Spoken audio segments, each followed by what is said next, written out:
No, absolutely not. And to Mr. Patrick's point, he was clearly given the green light to telegraph and to share this message with the audience and the world, essentially. And when he says that the rules-based order is fading, it completely aligns with what Ursula von der Leyen was saying earlier today. These people coordinate and they are very much in lockstep.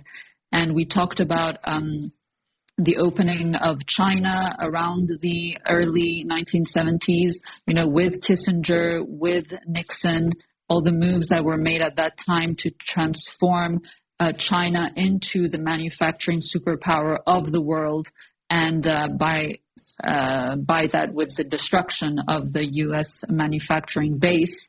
And I would say if we look at the big picture, it is clear that we are moving towards a cashless society. This is also what they've been telling us for a few years now.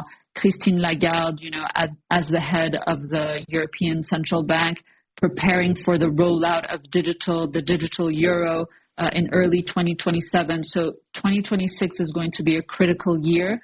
And I feel that what's happening in Davos this week is the starting point of that transition, so to speak, or this rupture, to use the term of Mark Carney. And coming back to him, absolutely, he's a very, very serious guy, and we need to be looking at him. He's not some actor that was selected to be a president of one of those nations, like I believe Macron was. You look at the pedigree of Mark Carney, as you mentioned, 13 years, Goldman Sachs, Governor of the Bank of Canada, Chairman of the Bank of International Settlements Committee on the Global Financial System, Group of 30 of the World Economic Forum of leading financiers and academics, Bilderberg Group attendee several years, Chairman of the FSB Financial Stability Board, and most importantly, Governor of the Bank of England, of course, which is what he's most known for.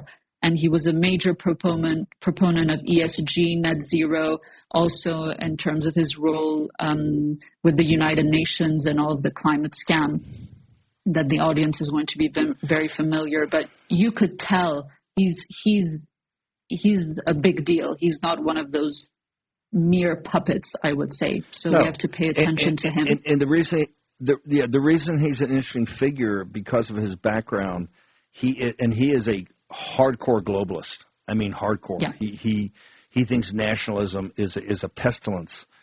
One thing I've noticed, I'm going to take you through the break. Natalie's going to join us also. She's been here since the beginning. One thing I noticed, maybe it's just me and what I've caught in watching this, there's a much more serious tone to Davos this year.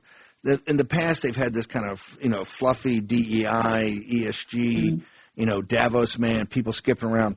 This is between the AI, the energy needs for AI, the post-war international rules-based order, what President Trump's doing, the rise in nationalism. Right? You had Carney, spit that out a couple of times, not just populism, but now nationalism.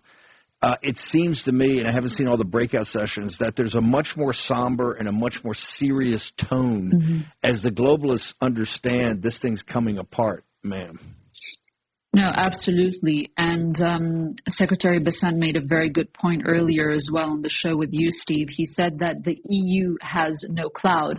And you're seeing this happening. We're at a point right now where they're forced to choose to side with either the US and their tech oligarchs or China, and this is what Mark Carney clearly signaled a few days ago during this meeting and his visit with Chinese officials, that he was clearly choosing China over the United States of America, especially in light of all of this Greenland talk. You can feel that there are lots of tensions, and I'm very much looking forward, obviously, to President Trump's speech tomorrow to see how he's going to handle that. But alongside with all the heaviness and the seriousness that you just mentioned, which I think you're absolutely spot on, the levity and joking nature of President Trump is much welcome. I really enjoyed the memes that he posted last night. I thought those were hilarious. He's been